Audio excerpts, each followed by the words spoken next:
Especially during COVID era, it became clear that technology is the thing. It's not a nice to have anymore.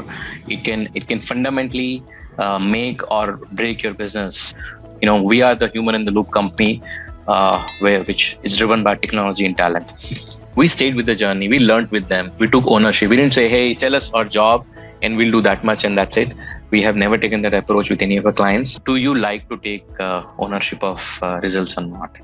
If you feel comfortable with the fact that whatever decisions I take today, a lot many more people are going to get affected because of it, then you are at least starting to take that step towards being a leader. So can business and you as an employee, can we create co-goals and work towards them? The world is changing in that fast pace, right? Why not the same be the case for employees, right? So we as mentors, as leaders, as somebody who has got white beard, our job is to let them know. So there has to be this constant balance between immediate gratification and long-term business and personal goals. We need talent, one which is ambitious to do big things, two which is ready to put in work. So my job as a leader is to sort of create that alignment and say, hey, I'm here to help you meet your dreams. Can you work with us, and can all of us meet the business goals of our clients? Talent has to be used along with technology to create the maximum business impact. That's what today's world is all about. And there's nothing wrong in not being a leader. At least aim really, really big from that. And that's number one thing I do. The other thing is open, brutal communication. I never hesitate from rating myself to 110, and I don't hesitate in communicating that to 110 to my team and individual. We will be a microcosm of what we could be next 10 years from now. What is your leadership style in your own eyes? Do you get a lot of compliments for it? Or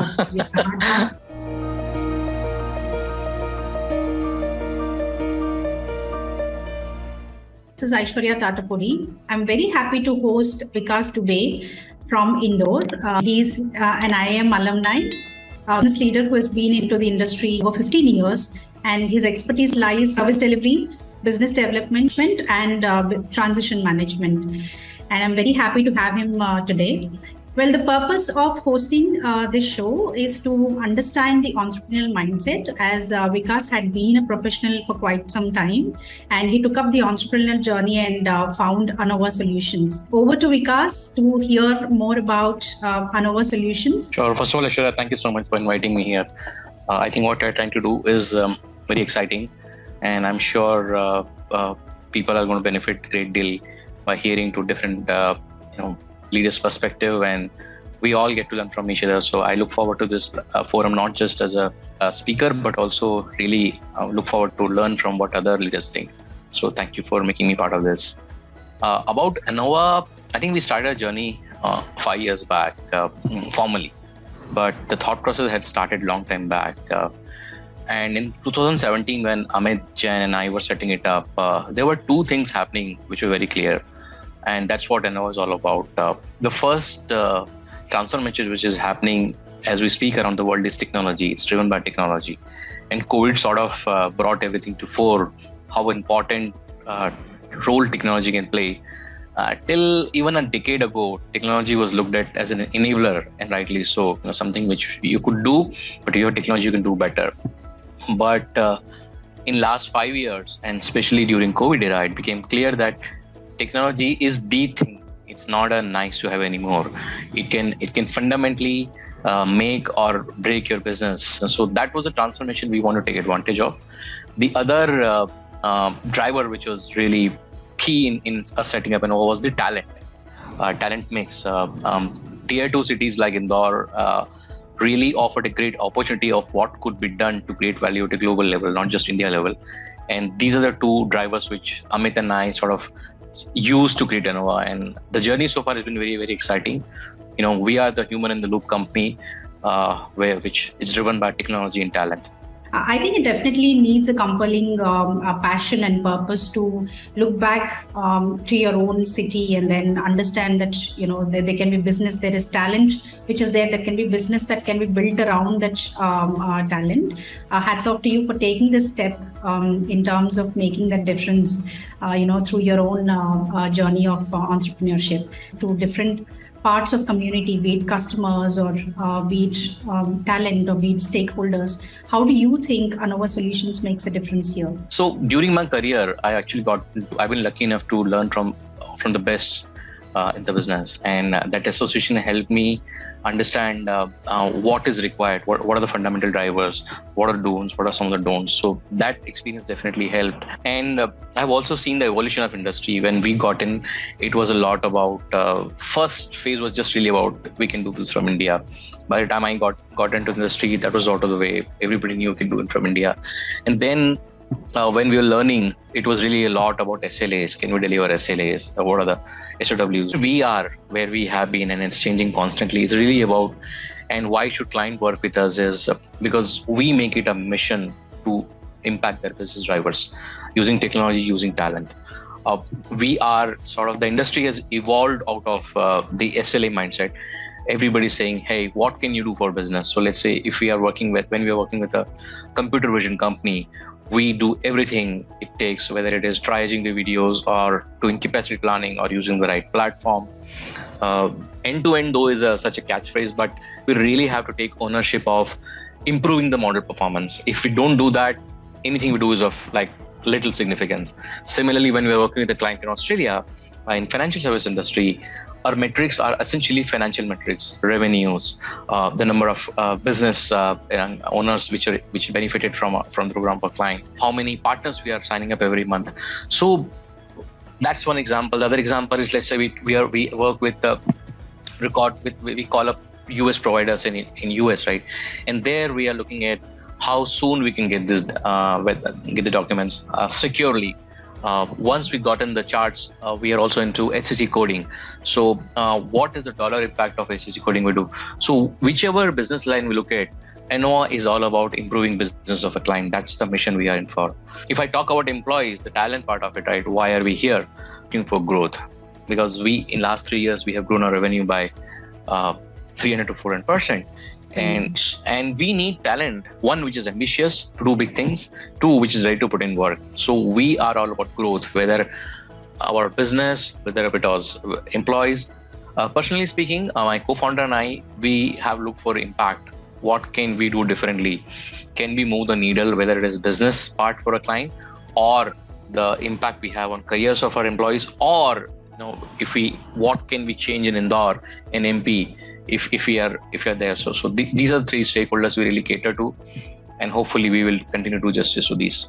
You put it across, touching the different elements that a business contributes to.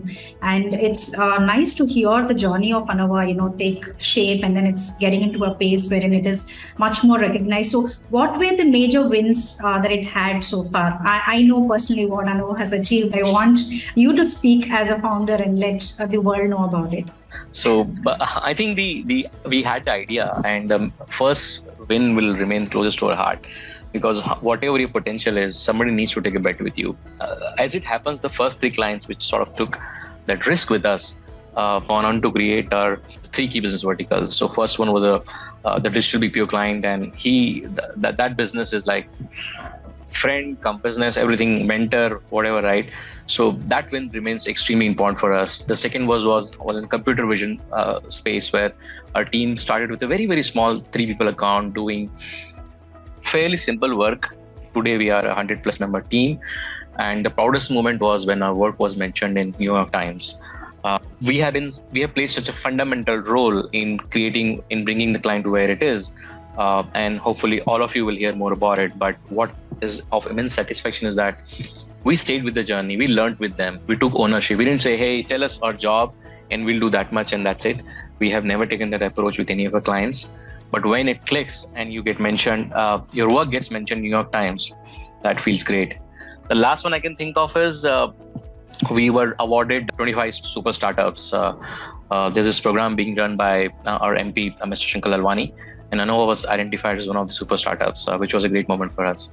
It helped us create a name in the ecosystem from a talent perspective, and it has actually helped us hire the right people. So yeah, it's been a great journey, but these three are the big moments for us. Achieving this level of success is not that easy. And as an entrepreneur, I'm sure you would have faced certain challenges or obstacles during this journey. So would you wish to mention a few of them and let us know how you have overcome them? Yeah, sure, absolutely. I think the most obvious ones is when COVID hit us, we were sort of young and fragile as a company. And the world was literally taken over by business challenges and challenges on personal front. And by far, I think that's true for everybody. None of us has this generation, even the generation before, has never faced challenges like that. But for a young company like us, it was a huge challenge. I look back today, I'm filled with a sense of loss for sure. What happened on business front, what happened with colleagues, what happened in family and friend circle. So there's a definite sense of loss. But at the same time, there is a huge sense of gratitude. When I look at the way our team shaped up, these young kids took upon themselves to keep the lights on day in and day out. The way our clients were so flexible about our shortcomings, right? About challenges. Each of them sort of stayed with us. They did not say, hey, just do it yourself. They sort of stayed with us. Our employees stepped up big time. So that was a huge challenge for us. But today, anything which doesn't kill you makes you stronger, right? So it has definitely happened with Annova. We are a better company for the experience we had. And we have learned our lessons from a process perspective, from a tech perspective. And today we are just going leaps and bounds thanks to the work put in by our team. Life has changed after pandemic. We have to look at it like before pandemic and after pandemic. True. I'm sure each of us individually have been impacted, and the kind of impact it had on businesses was huge. Especially the entire phase looks to be a good, learning by itself for sure. So with that in mind, we also hear the rest of the world speak about great resignation. There's a huge amount of talent war, and we also hear about quiet quitting. It's a very real challenge, as you mentioned it, right? You yourself are the HR leader and you interact with so many industry leaders. But you mentioned it, you said it, right? The situation as it is today is the amount of opportunities and the options young workforce has is absolutely unprecedented. When we were growing up, we didn't have this kind of, though I'm like, you are much younger than me, but at least when I was growing up, when I say we are talking about the generation, right? We had opportunities for sure. I wouldn't say we didn't, but the extent of opportunity which is there in front of today's youth is just tremendous. It is unprecedented. And if you look at what's happening at India level, for last 30 years, we've been growing at least for 6 to 7%, depending how you look at it. Combine these two forces, and there's this information which is available, right? I was reading somewhere, we are in the business of data, that in last 10 years, mankind has created more data than it was created up to 2002, right? From evolution. So all these factors combining are creating a huge challenge for businesses, but at the same time they are offering opportunities, right? If we can use technology at the right level, if we can sort of combine technology to get the outcomes we are looking for, if we can have an open dialogue with this generation that, hey, we understand that you want to achieve something, but here are business goals. Can you and us have common goals, which are business goals and which are your goals? Let's say you want to go to abroad, you want to have career in specific function. You would like to manage a team of certain size, let's say 5 years down the line. So can business and you as an employee, can we create co-goals and work towards them? Because I firmly believe, when I talk about this with my team, that anything they want to achieve, unless they want to be a singer and cricketer, then we are not the company, right? But let's say anything they want to achieve, their personal goals, they go right through the success of business. And my job as a leader is to sort of create that alignment and say, hey, I'm here to help you meet your dreams. Can you work with us, and can all of us meet the business goals of our clients? So that's the journey. Technology and constant communication and very, very open and robust dialogue is what can help us get through these times. That's what we're trying to do at Annova for sure. I think that's profoundly put across, because I have to have common goals. The leaders on the top or even the employees, they have to merge together and come towards a common purpose and goal. And that's achieved only when there is frequent communication. In that perspective, Vikas, do you think the old methods that we had when we were working will work anymore? I mean, do you think the kind of policies, the framing, is it going to make any impact to the current talent? The crux of the matter remains same. Even the policies were created in modern era, in at least for last 30-35 years, 40 years, was to make sure we take care of employees, right? But then we used to think a lot about long term. Short term was almost considered a bad word. Today it is not the case. You cannot say that 10 years down the line you will be this and that. They're like, what are you talking about? In all fairness, the world is changing in that fast pace, right? Even from software, we have moved on from SLDC to Agile to DevOps, right? Where we are saying quick iteration is what is needed. So why not the same be the case for employees? You cannot ignore short term with this generation, right? So we have to say, here is what you can get in short term, but at the same time, you will ignore long term at your own peril. As mentors, as leaders, as somebody who has got white beard, our job is to let them know, hey guys, short term is great. I agree with you. If you cannot think for 15 years, please do have a look at, consider options for 5 years, what paths you can take. So there has to be this constant balance between immediate gratification and long-term business and personal goals. So that is required. But at the same time, to your point, there has to be innovation, there has to be speed, there has to be urgency of communication.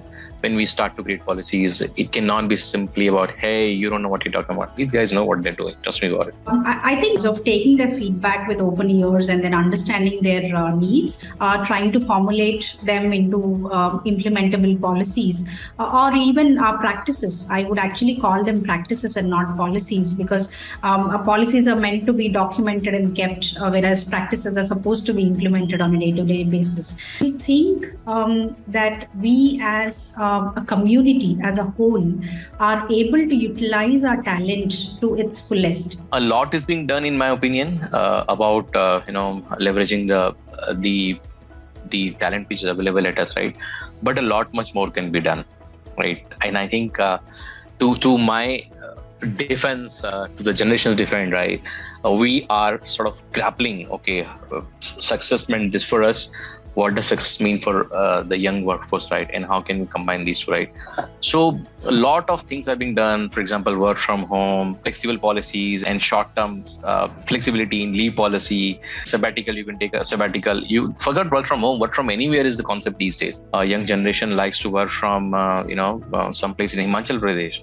Honestly speaking, the idea didn't cross my mind when I was that. Not much more can be done on both sides. At the end of the day, really, it's about marrying what is long term and what is short term, and not so much about going either or. The whole world is sort of getting divided into top quartile and bottom quartile, right? There is not so much ground left for the happy middle anymore, right? And it's shrinking it for sure, right? So we have to know for our business which are the talent, who are the winners for us, right? Who can make us winners, and we sort of do everything. Tweak those policies, then we say, okay, what do you need, right? I cannot create a one size fit all approach. What do the winners need? And similarly, and we make those change very, very fast. So that is what is needed in terms of managing a talent. But at the same time, technology has to play a very, very key role. I don't think there can be any business without technology. At least that's what we see while we work with computer vision companies, with NLP, with audio, this thing. At the same time, talent has to be used along with technology to create the maximum business impact. That's what today's world is all about. And that's a good message to the young generation right now. I'm sure all of us do have our priorities, and we have been through this phase as well when we were there. I know you personally, we worked together for a good amount of time. So what is your definition to effective leadership? I think, Aishwarya, when I think about leadership and when we choose leaders, I think the most important part is do you like to take ownership of results or not? If you feel comfortable with the fact that whatever decisions I take today, many more people are going to get affected because of it, then you are at least starting to take that step towards being a leader. You have to be very comfortable with the idea that A lot of people are going to do some work, most of it good, some of it not so good, but at the end of the day, it's going to reflect on you as a leader. If you're not comfortable with that idea, I think leadership is not going to work for you, right? And there's nothing wrong in not being a leader. But at the end of the day, think of a football coach, think of a CEO, think of a political leader, think of a hospital CEO taking decisions. Whatever they do, at the end of the day, affects lives. And that sense of responsibility is fundamental crux trait for me for being a leader. The other part which is equally important is this ability to combine data and gut feel. Today there's just so much data available, and especially with talking about talent, right? You cannot tell them, hey, do this because I say so. They'll say, thank you so much. Forget about it, right? And in fact, I encourage my team leaders. I said, you know what? Come on, I'm looking for you to disagree with me, but please bring data to the fore. So, this ability to bring data, and at the same time, when we do appraisals, I don't know whether you remember me saying this or not, but appraisals should be driven by data, but data is not appraisal. So this ability to combine data and gut feel is what is extremely important trait for being a leader. And after that, you just cross fingers and hope for the best. Who are those influencing people in your life who made a difference to your approach and perspective? Grown up reading a lot about Mahatma Gandhi. I would have watched that movie Gandhi at least 4 to 5 times. Every time I think about him and the bold vision he had, the bold action he had. India at that point in time, public were full of great leaders, right? You name it, Subhash ji, Patel ji. One person who stays relevant today also is Mahatma Gandhi. And the reason for me is he was able to create execution at a scale which nobody in the world had done it before, right? So for me, I always go back and think, how can I communicate my ideas with simplicity and with effectiveness so that it creates impact at that scale? So for me, I really look up to him big time and try to learn as a leader. Forget the political, philosophy and everything else. But for me, the way he was able to communicate his ideas, the simplicity of it, and the way he was able to create execution is absolutely unparalleled in history. The other person I personally I read a lot about Jiddu Krishnamurti, but not so much on business or political leadership. But yeah, these are two personalities and you always learn from a lot of good leaders, but these two names come at the top of my mind. What is your leadership style in your own eyes? Do you get a lot of compliments for it? Or well, that's lucky to have really good people working with me, which make me look better than what I am. But I personally talk about 2 things. First is about ambition, right? If you really are ambitious, personally, I'm ambitious. When I get involved into a situation, into a company, I want to make an impact, right? And I look for people who are looking to do that. If you want to settle somewhere, be my friend, great. But I don't think we'll be able to do great in a team. But I am all about ambition. Can you create, at least aim really, really big from that? And that's number 1 thing I do. The other thing is open, brutal communication, right? Yeah. Here's what I want. Here is where we are in terms of our goals, in relation to our goals. And here we are as a team, right? If we are doing well somewhere, I'll just go ahead and say we are the best. Nobody can beat us, right? But if you're not somewhere, hey, I'm going to rate ourselves 2 on 10. I never hesitate from rating myself 2 on 10, and I don't hesitate in communicating the 2 on 10 to my team and the individual. And be very, very brutally honest about where we are as a team and as individuals. And then we just take it from there. Lovely. Happy to know these good insights from your end. Is there any throwback moments that you would want to cherish? I remember you when it was just first 1 month, I think I was, and SCC is a very cyclical business, and there was this company which used to hire loads from us, truckload of people from us. I think we are the training company, and I remember asking you, Aishwarya, what do we know? We have 220 people on payroll. But none of these guys, a lot of them don't show up. So can you please get a handle around how many of us are there? How many people have been absent? And do you have a policy? And you looked at me and Vikas, like, what policy? We worked together. You came up with that first policy, about how will we treat absenteeism. And then we sort of took it from there. We did a lot of good things, but that by far remains one of my favorite moments. Recently, I just read one of your posts and I see that you're heading quite big. So where is Annova Solutions heading and what is it in terms of numbers? Our vision is Aishwarya to grow 50 times in next 5 to 7 years, and I think we have it in us to do that, because a simple vision that where we are operating in space of machine learning services now, which is literally shaping the way this world is going to be in 10 years from now, and we are right in the middle of that.